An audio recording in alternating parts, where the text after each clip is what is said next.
How would you feel if someone said you could quit your job and never have to work again but still get paid?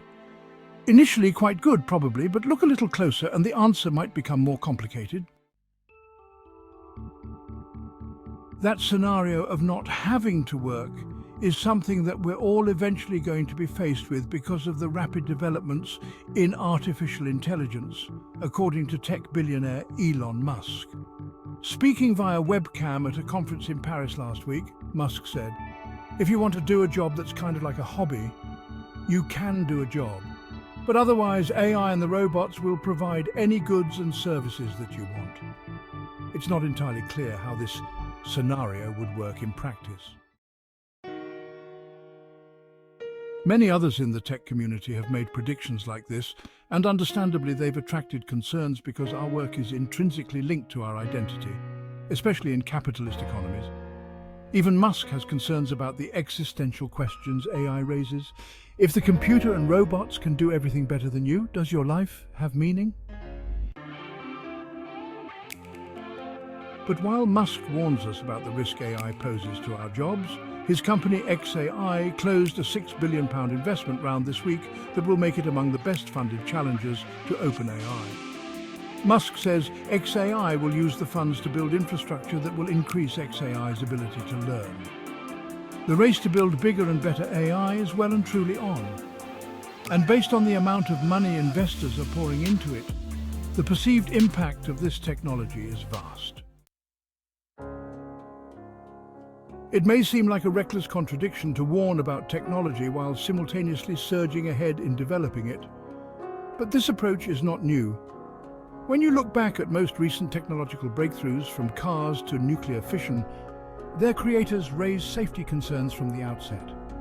So, how do we avoid the potential problems associated with this new technology while still extracting the benefits? One approach is to get governments involved. Musk's universal high-income solution suggests that he favors this. Another approach is to look at mitigating some of the risks using technology. I was recently at a gathering of the great and the good from the decentralized data storage and cryptography world in Lugano, Switzerland. It may not sound riveting, but decentralized tech is one of the most interesting things happening right now, as it could help us develop a better, safer version of the world with AI in it. Take, for example, a project called Solid, run by Sir Tom Berners-Lee, a Brit and father of the web at Massachusetts Institute of Technology in Boston. Solid aims to create a system for true data ownership, as well as improve privacy using decentralized social applications. The idea is to allow you to have a secure, unique online identity that you can move wherever you want. That's handy if you're trying to live in a world where AI might otherwise be stripping you of your identity. So, like the invention of seatbelts for car safety, AI safety will likely rely on a collaboration of both tech and regulatory innovation.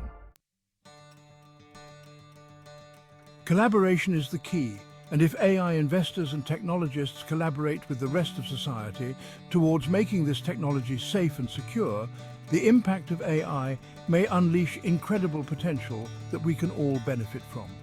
Conversely, if the big AI firms get caught up in competing with one another to drive profit and increase their wealth, which isn't entirely inconceivable, AI might eventually do more than steal your job. It could create a two-tiered system between the owners of AI and the rest of us. And ultimately no one, including Elon Musk, benefits from that.